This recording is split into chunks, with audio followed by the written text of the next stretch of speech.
Yeah, go for it. All right. Hello.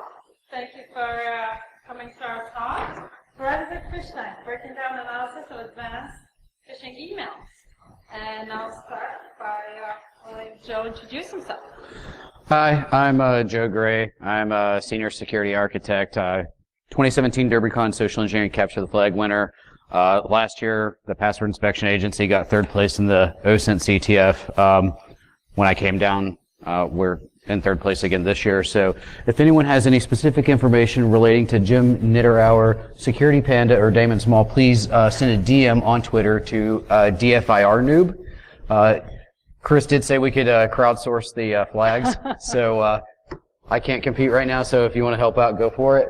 But beyond that, I'm writing a book with No Starch Press right now as well, so that's pretty much me. All right, my name is Sophia Fowley. For those who don't know me, I am the founder of Besides Nova, established back in 2016. We just done our third con in March. I'm also a blue teamer for an insurance company. Speak 3 languages, so if anybody needs translation to French, or I can help. I try to mentor whenever I have time, and I'm also a Nova Hacker member back in Virginia. A little disclaimer, none of the views or thoughts in this presentation reflect those of the organizations we work for or represent. So, all right. So to kind of define the objectives, we're going to look at things both offensively and defensively, so kind of in a purple team sense. So on the offensive perspective, we're going to look at considerations of spoofing versus squatting. A little bit about payloads and links, not anything too heavy there, as well as timing and the infrastructure and evasion when necessary. Defensively, we'll look at, of course, the mitigation, detection, and key operator here, attempted attribution. Yeah. Attempted is the key word. So the basics of social engineering. What is human hacking? It's basically the ability for social engineer to manipulate a victim's frame of reference. It's the art of persuasion. The social engineer have the ability to motivate the victim to do what they need them to do. We see this kind of attempt every day on ads, right? Marketing organizations try to manipulate our thought to get us to purchase, to feel the need that we have to if we want to look cool, or all sorts of things with building rapport. It's car salesmen are probably the most infamous social engineers. They probably are some of the most poorly trained, but they're there as well. So sales and marketing, basically social engineering and open source intelligence, just with a different outcome. Yeah. So looking at the types of social engineering, it typically, social engineering does usually result in a dumpster fire. Your mileage may vary. But with this presentation, we're going to focus on phishing, but know that you have vishing and smishing as well. There's the whole physical security aspect of sneaking in places, lock picking, subverting those types of systems, dumpster diving, and baiting as well. Digging into social engineering just to kind of set the tone for this.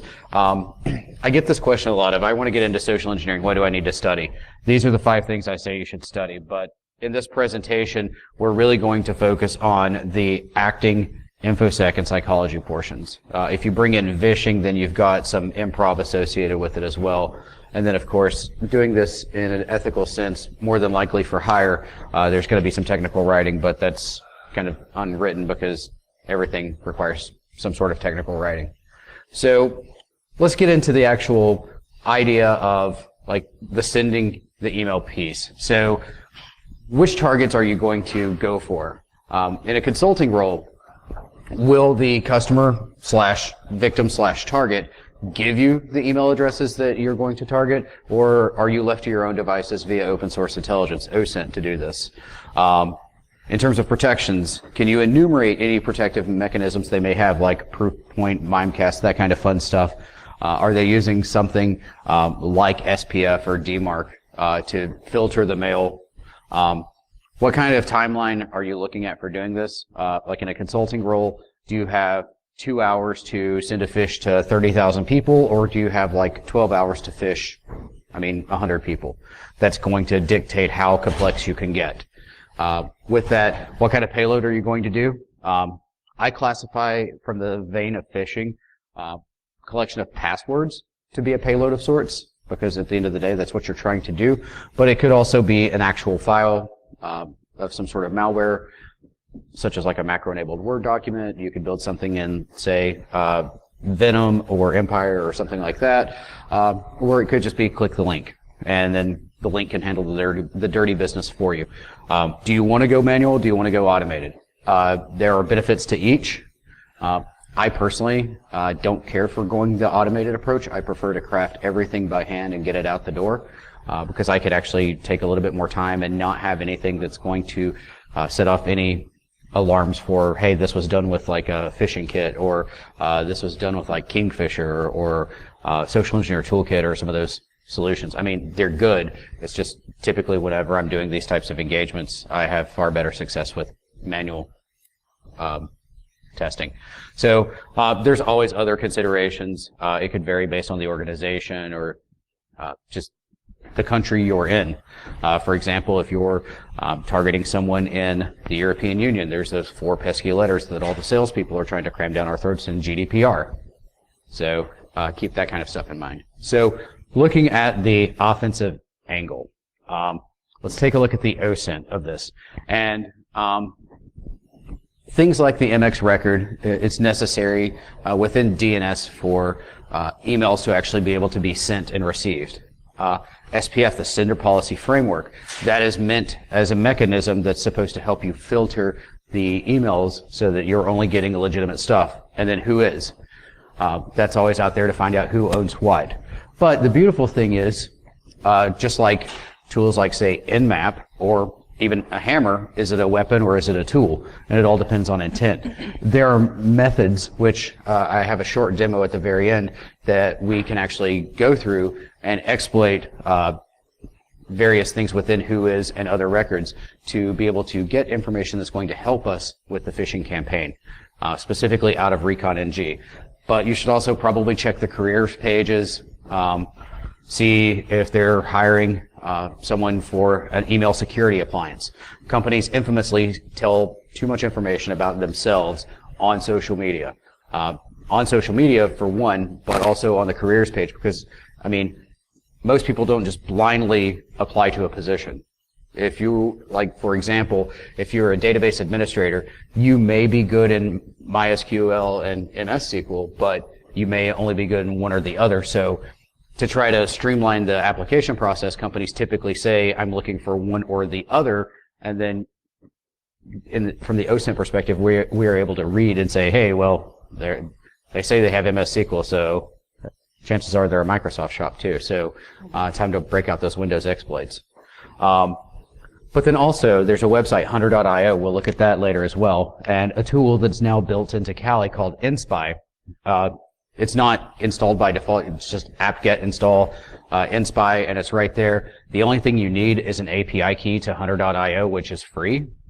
And you do that, and it will query hunter.io for the email syntax, and then it will query LinkedIn for employees of said company and build you a target list. So pretty awesome for that. And then, of course, SPF, DKIM, or DMARC. So to kind of set the stage on that, basically all 3 of them are different frameworks of sorts that are supposed to filter mail. It's supposed to ensure that it is coming from who it's supposed to come from, it's not being spoofed, and this person is authorized to send emails into this organization. SPF has already had holes shot in it like Swiss cheese, so it's really not that effective anymore. There are some vulnerabilities within DKIM, but not too many, and that's domain keys identified mail.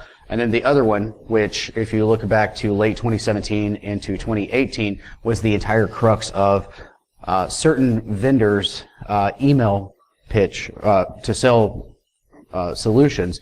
The federal government, through binding Binding Operating Directive 1801 mandated that all agencies implemented DMARC. So, of course, the vendors did what vendors do, and that was like their whole marketing thing of thou shalt do this. Some social engineering in itself.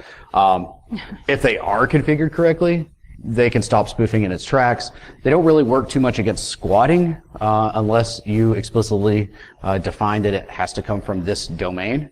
But at the same time, it works sometimes, but most of the time it won't. So I've mentioned squatting. Let's think about how the squatting would work. So you want to know the syntax of the email addresses. So do they use first dot last, or first initial last name first and middle initial, what? And hunter.io is going to help you with that. You can go and look, you type into the domain, it'll tell you, hey, this is the syntax used. You want to find out what domains they own. So if they own something.net and the .com is available, buy it. If that doesn't work, then you can always go with like .us, which that one I don't really care for because you can't use whoisguard. You must say it is you. But you can do some other ones like .tk, but that's a little bit sketchy because a lot of malware uses that because it's a free domain. But you can also buy others like .info or .life or something like that. They're like 99 cents. But anyway, you purchase a similar domain. You determine what kind of mail client you're going to use. You can set it up yourself. You could put it through your hosting provider if you want to use like Bluehost or something like that. I personally like to use Google Apps, and I'll explain why on the next slide. But it's definitely worth it. And then of course you need to wait a couple of weeks, because a lot of filtering solutions look for the age of the domain. If the age of the domain is like less than 2 weeks, it's going to drop it. And I mean, that's a good practice, but what I do is I just buy a bunch of domains and then wait, sometimes more than a year, and then I finally use them for something. Like, I don't remember the actual top level domain, but one I have is like password-reset, and I've used that 3 times, and I've owned it for like 4 years. So it's fun for that. And then of course, seek and destroy. So what if I told you could do all this for under $25? Pretty easy. So you get you a VPS instance. I like DigitalOcean. You can use a $5 box. So you're not doing any like hardcore web traffic. You don't want the public internet to be on this. You don't want the bots and scanners looking at it. So a $5 box will be more than sufficient for what you're trying to do. So $5, we're there right now. Purchase your 2 domains. You need the sender domain for your squatting, and that's going to be the more expensive of the 2. That's going to run you probably about 15, unless you go with like a .io, which will be like maybe 32, I think it is. But nevertheless, you have that, and then you get your landing domain, something like CGI-bin or password reset or something like that. You get it, and whenever you stand this up, what I've done in the past is I have a perfect clone of SurveyMonkey, and I go to the company's website, I steal a high-res logo, and I slap it on there asking for email address and password. I pass it via the GET request, so I don't have to maintain a database. So it's way faster to stand up. I have a vanilla instance that doesn't have a logo in it, and the server itself, I've got an ISO for it. So every time I do this with a customer, I stand up a new one, finish the engagement, close it, and then next time spin up off that ISO again. So it's clean in that sense, and I don't have to stand up any database instances or any of that, so that definitely makes life a lot easier. But anyway, when you do this and you configure the actual Apache web server piece of it, you give it a really long subdomain. If you can take up the whole address bar, more power to you. Sometimes people are going to open it on their phone, so that works out there as well. For example, if I were going to do one here, I would do like NolaCon Information Security Conference, New Orleans, Louisiana, attendee satisfaction survey.cgi-bin.tk. So people are going to catch on to it, but at the end of the day, when we're doing these types of engagements, we're not necessarily targeting the people in this room. We're targeting more of the people that we seek to protect. So that's something to keep in mind. So then we get the 2 domains for that. Once you have it set up, I mean, we all remember the time that we were told that if it has the green lock, it's safe, right? Well, Let's Encrypt allows you to do that for free. So no additional cost there. Do your OSINT, get everything together.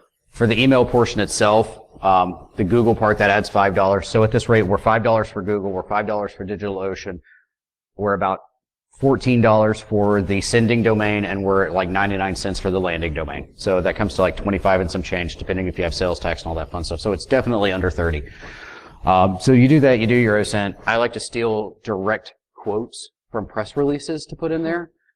If I can catch someone with an out of office, I will actually steal their signature as well. And then when it comes in, it's going to come from mail.google.com. Even though it's a different domain, the incoming mail server is only going to see it as mail.google.com. And while that could be blocked, for the most part, who in their right mind is going to block Google from sending inbound emails? I mean, that's going to shut down HR, that's going to shut down a lot of other things. So it's just not practical. So it's like, what are you going to do? And then, of course, you wait. So wait for the results, get your fun and profit, and then go with it from there. So I'm going to pass the floor over to Sophia. All right. So as far as defense, what do we do when it comes to protecting our users? Well, some of the things as far as mitigation, as most of you know, one of the weakest links in security has been the human. So I'll start by saying that user education is number one. New employee campaigns.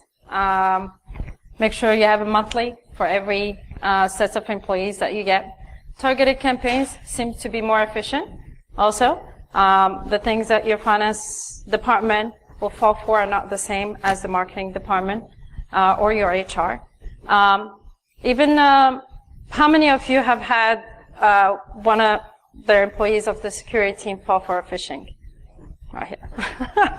Yeah, pretty funny. I had this employee who reported the phish, then clicked the link. So, and also continuous training. We by nature, we get too complacent, too comfortable in our environment. We think we know it all. And before you know it, we forget to be cautious. Sometimes some of us rely too much on the tools, think we're fully protected. So continuous training is a must, monthly if necessary. Tagging emails, external emails. Having a banner that clearly states that this is an email coming from external source. I personally, from experience, have seen a reduced success rate to our simulated phishing campaign just by adding the banner itself. Now, the number of reporting phishing will go up, even for legitimate emails, but nonetheless, it protects from those phishing ones. At least it brings some caution to the whole process.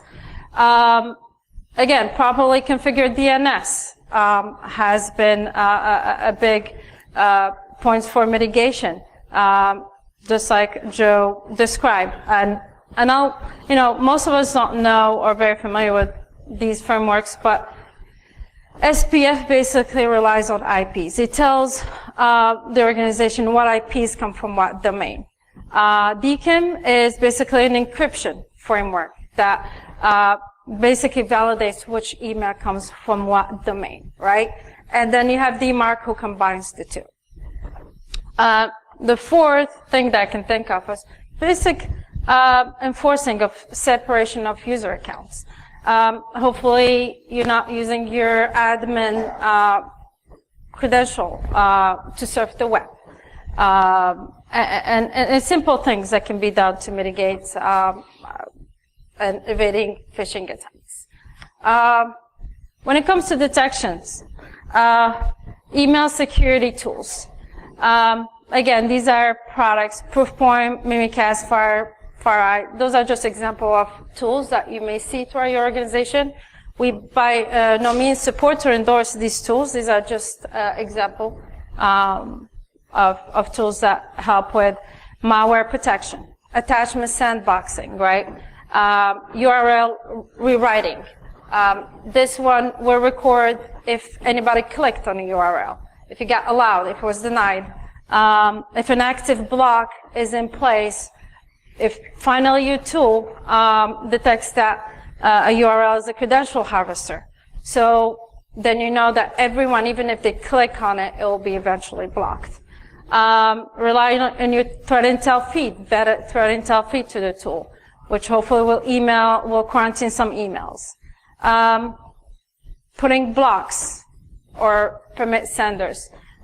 If you notice an email address that's targeting your ELT, you can go and put a block for that email address so that it prevents further emails from targeting your ELTs.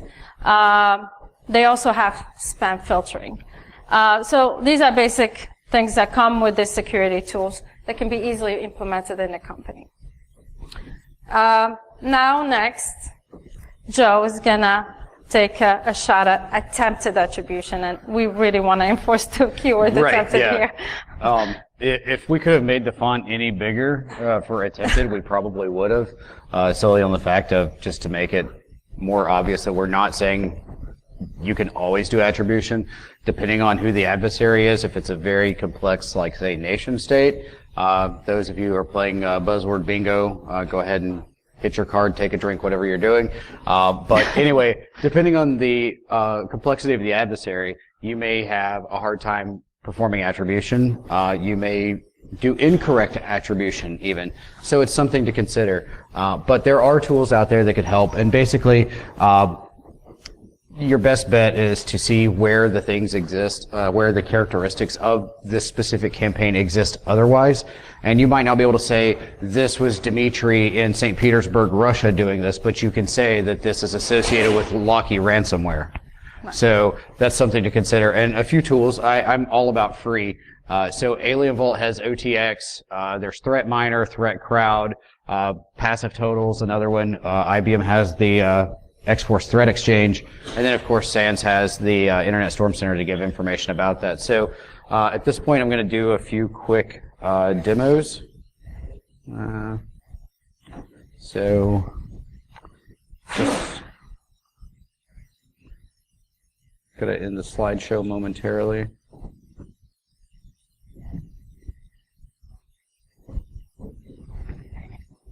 I think this Mac's like really new. I'm not used to it yet. So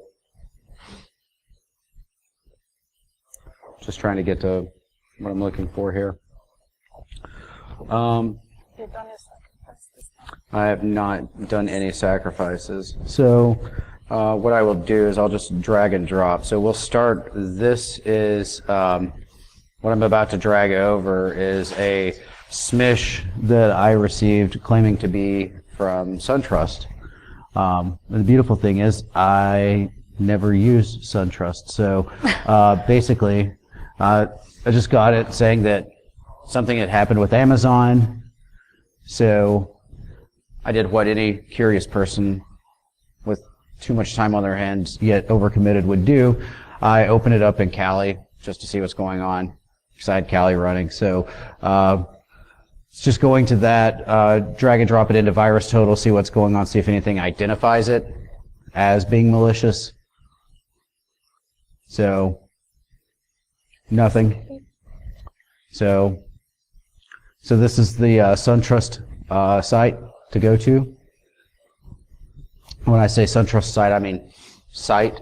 As we see, it's going to like Elder Care Weekly or something, which is an Australian nursing home. So basically, their site had been compromised, and this was stood up. So when we run that domain, it shows up some more. So now we're getting it in. So it's asking for user ID and password. So I've got all this bogus information over here. Let me see if I can move this over a little bit more so we can actually see it.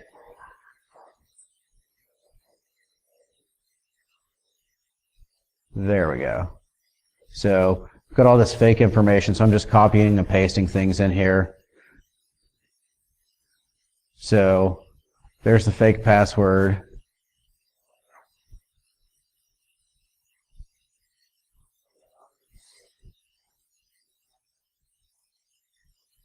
So I also ran all this stuff through Burp Suite and took a look at the actual code behind it, and it was actually a pretty well written piece of code. So honestly, whoever did it was very talented. There's a fake credit card number if you want to use it. if you want to take it down, it's 486753099035768 So I fed it some garbage there. For the pin, of course, 1337. And this social is actually a retired wallet manufacturer. It's a retired social because a wallet manufacturer took his secretary's social and made copies of it to put in all the wallets to ship out in 1938. So, got that information. I'm just feeding it garbage and trying to see what it's doing.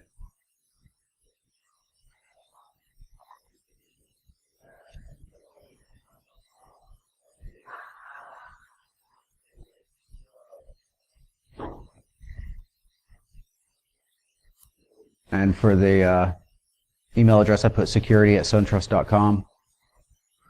So in case they try to phish them, you can get to the right location. There's a bogus address on Rodeo Drive.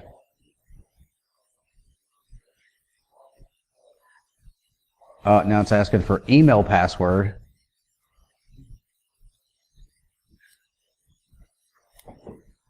Just go ahead and drop that in there too.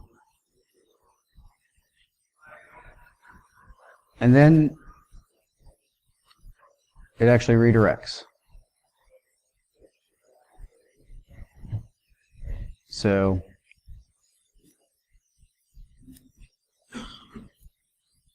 it actually takes you to legit SunTrust, which I don't want to hate on SunTrust, but they probably should have been watching for redirections into their page. So, I mean, I don't know how long this had been stood up.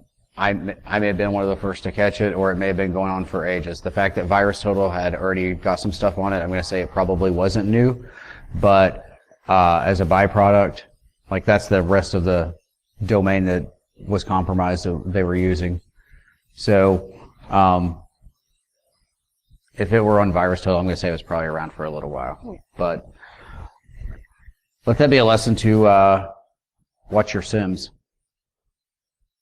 So, additionally, got some stuff here on the web front. Actually, we'll do this one first. So, I'm just going to show you the. Listen part? Yep. So I'm going to show some stuff out of Recon NG. If I can get my window to shrink here.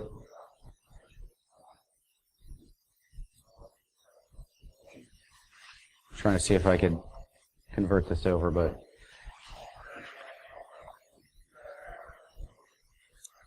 there we go. So let me move this over. And here, this is just a Kali box. I'm already in Recon NG. I've already established the initial information. So this is the MX SPF IP module. So all you have to do with it is have an internet connection and set your source. In this case, I'm just going after the Fortune 1 because they're huge, and this is more or less very, just looking at it is rather safe. So just like Metasploit, we say run.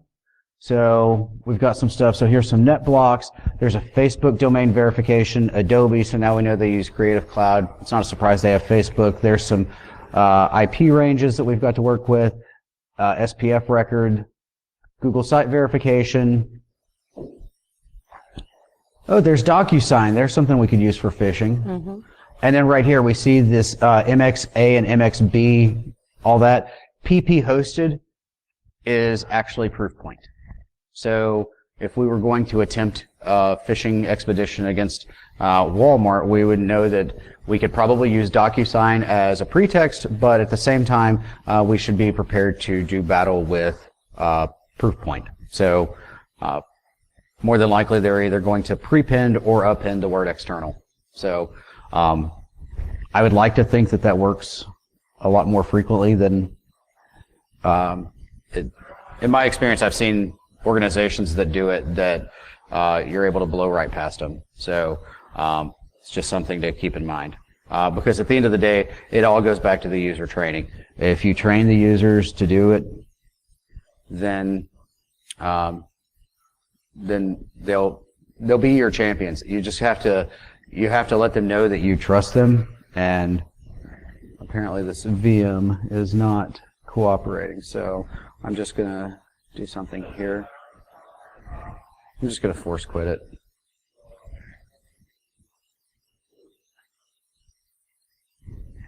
Okay, so now once I find my cursor, here we go. So this is just a pulse I created based on a phishing campaign. It has a lot of information. It's on Alien Vault OTX.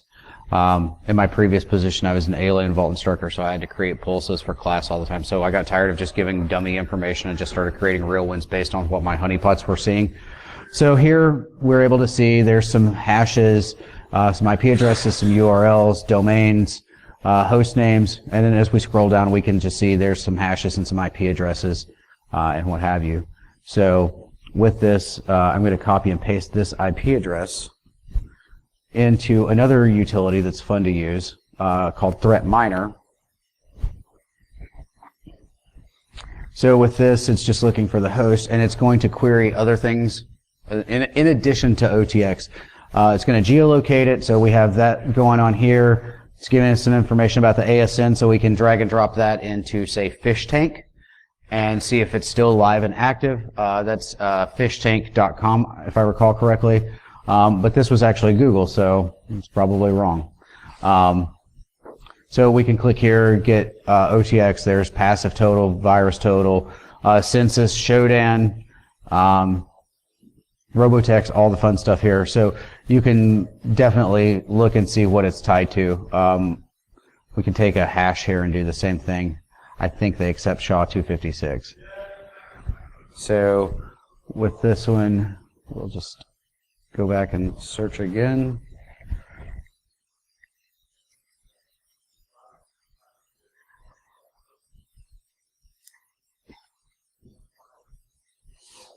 So we've got the sample and right there, but that's the pulse that I was referring to. So you have other things you can look at with it as well. So it's just a good place to pivot. Like if you say, for example, you get an email, you think it's a phish, you want to do some further verification for it, take the email address, the IP address, whatever, and drop it in here. And it's not an absolute solution, but nothing is.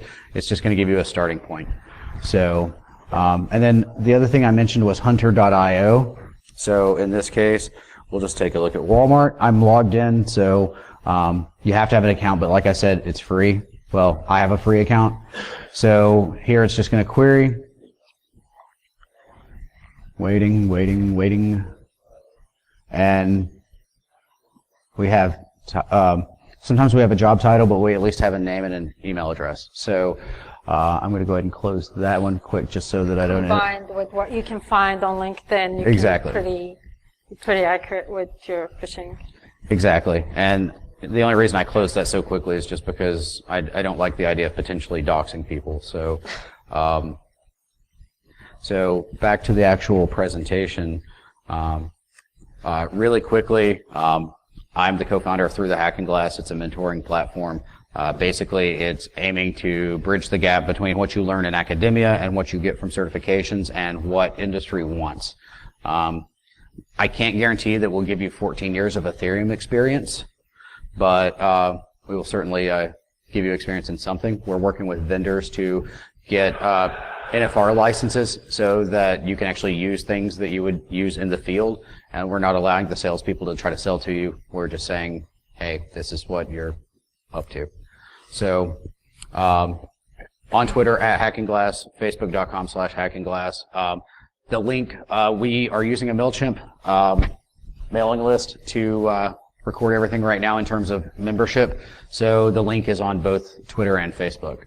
Also, we're in dire need of mentors. We've got about a 13-to-1 mentee to mentor ratio right now. So we need people to be mentors. You can be a mentor and a mentee, but we definitely need more mentors so that we don't have to do it in cohorts. My upcoming speaking engagements, I'm giving training the 1st of June at Layer 8, and then also nearby we've got Hacker Halted, and I'll be at the Texas Cyber Summit as well. With Hacker Halted, everybody likes free stuff, right? There's a coupon code to get into Hacker Halted for free. Tickets are normally $200. Make note of it, share it with whoever you want. Keynotes, actually in the audience, Jeff Mann will be speaking.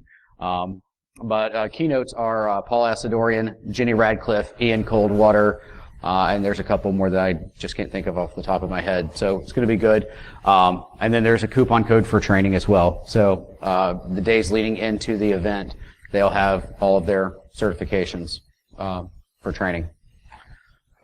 Also, with the training, on June 7th, you will get admission to Layer 8. The 8's silent in the slide.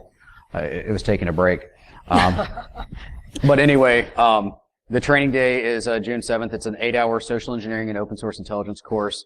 The information to do that is at the bottom.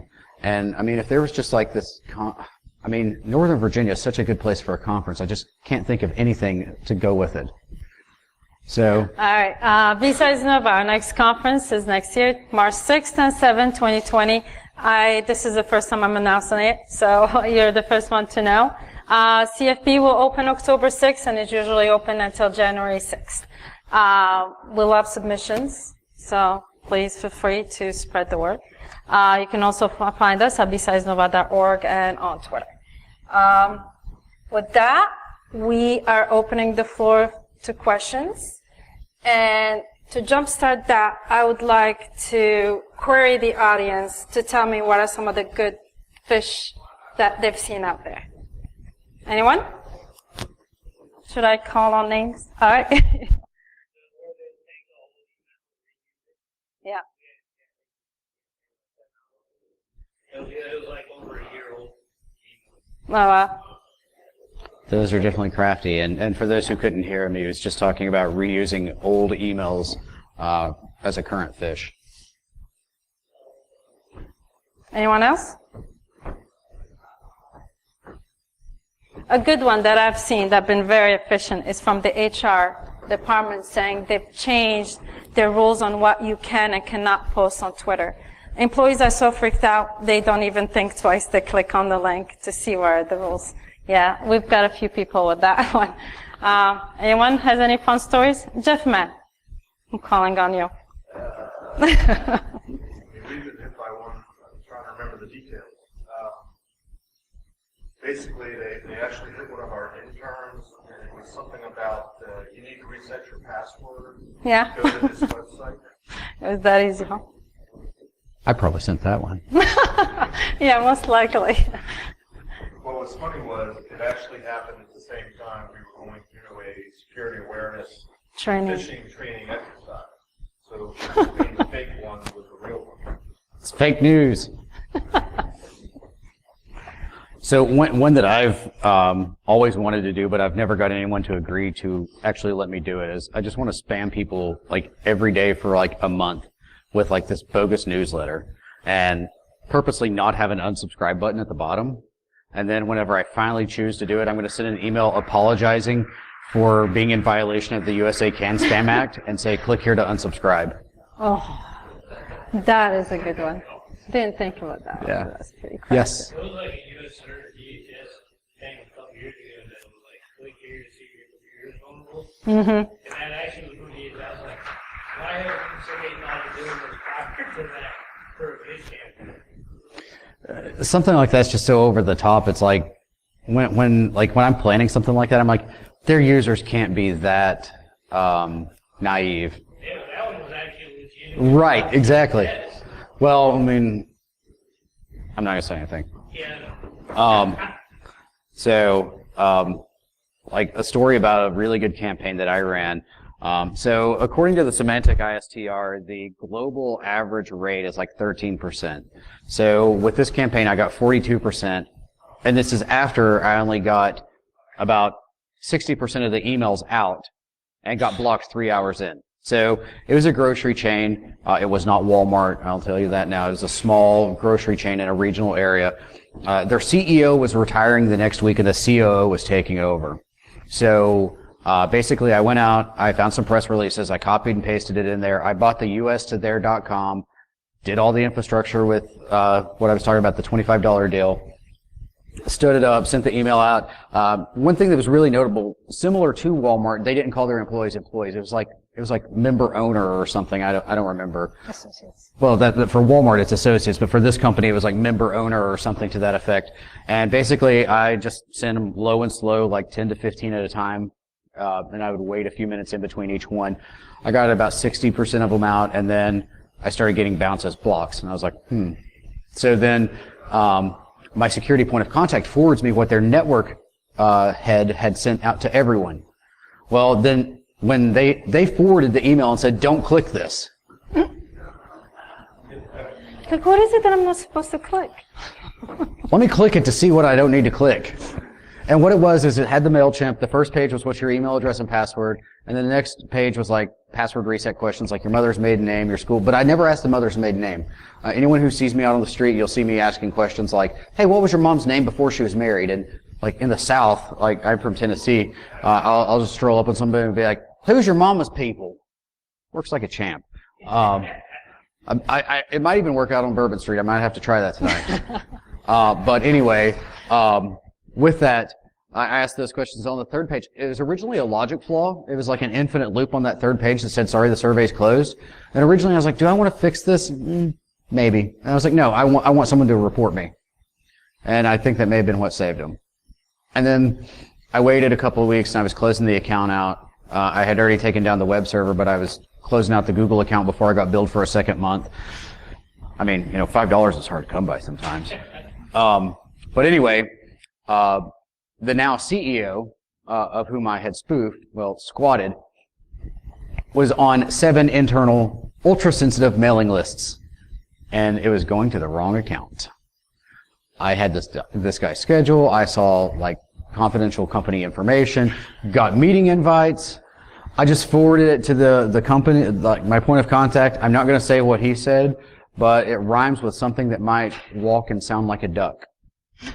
And he was rather concerned about that. So, and then basically after that, they had everybody reset their password, and I stood everything up for password reset dot whatever it is, and they're like, okay, in 60 days, come pitch us a new Phish. Okay, cool.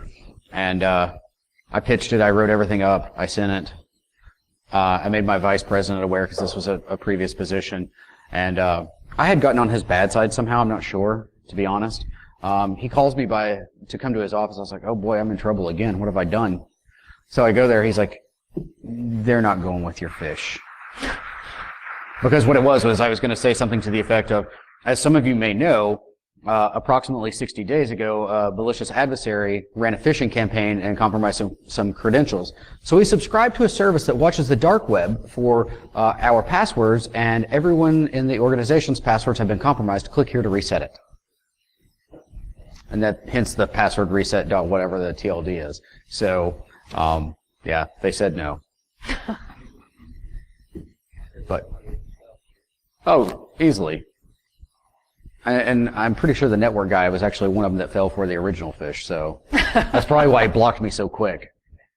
Yes, Jeff. I remember what it was. They somehow spooked employee's address. It was an intern. And here's this document that you need to read. If you clicked on it, it went to a site asking you to put in your domain credentials to unlock and encrypt that. Clever. Rather sinister. Clever. Yes. My favorite one this year. I work for a university. This year would get the department head's name off our website. Email the department. First email would be, hey, I'm in a meeting. I have a really important task for you. Will you visit? And then more employees that I'm comfortable with sharing would reply and said, no, I'm not. What do you need? The next mail was, I need you to go to the store and buy me IT gift cards. Scratch them off, and send me the picture. But thankfully, most people knew it was a scam at that point. We had one faculty person call. There's a guy with a PhD. He says, I did it. I'm like, what do you mean? So I sent them a picture of the card that I bought. So we're like, all right, well, you got scammed for $20. What's the money? He's like, No, it was $500. Oh, Oh my God. we're removing He your actually called PhD. back, and they refunded the money, but they told them it was a scam, which was very surprising. All that money spent on a PhD.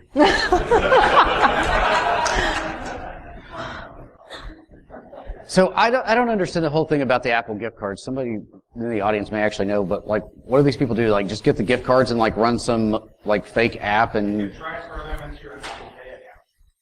Ah. Actually spend the money. My phishing game's about to change. To improve. Wanted the same thing too. What are they doing? Just buying music with it? Right. I was like, yeah, because I was like, Apple Music's $9 a month and you can listen to whatever. Why do you need like? Do you have like, 50 people who want to listen to, Leonard Skinner all the time?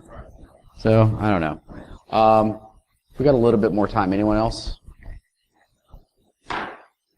If not, then that's all, folks. Oh, we do have one. more. Just go a little more of the attribution tools, the attempted attribution tools. Yes, they're definitely attempted. I just breezed over a list of tools and I was like, great. Okay, yeah. So. The demo again? Just curious, like, even the points of that and what you hope to accomplish. Okay, so within the email, if you're receiving the email, there's a good chance someone else is receiving the email. So by using things like OTX, like Threat Miner, like Threat Crowd, I would say start at Threat Miner and then just use it to pivot out because it's connected to everything else, except for, I don't think it's tied into IBM's, but it's there too. And there are others out there as well. But basically, you can take the source of the email, look at the email address that it claims to be, where it actually came from, the IP address that it came from, all of that fun stuff, drop it in there, and then see what is this tied to. So things like Locky, the exploit kit associated with Locky, there was a huge phishing campaign that actually deployed that. So there were a lot of things that were very similar in the deployments of that exploit kit. So in doing so, by having that or the hash of anything that they try to get you to download, then you're able to say, yes, this is, you're basically looking for a signature to see if someone else has already done the analysis. If you're the one groundbreaking the analysis, it might be a little bit different. But, I mean, if you're groundbreaking, you might even be able to find some malware that's never been seen before and name it. Up to. Yeah. Big deal in the community. So that's what you're doing. Like, it's operating under the idea of if I'm having this problem, someone else is probably having this problem. The same reason why I love doing OSINT on like Stack Overflow, or looking at like mailing lists that have since been archived into a website. During the DerbyCon SCCTF, I found that my target company was using a specific storage array, and they had been having problems because the guy did not take his signature line out. He didn't even work there anymore, but the damage was done. So stuff like that. I mean, it's a dime a dozen. Anyone else? Okay, if there's nothing else, then that's all, folks. Thank you very much.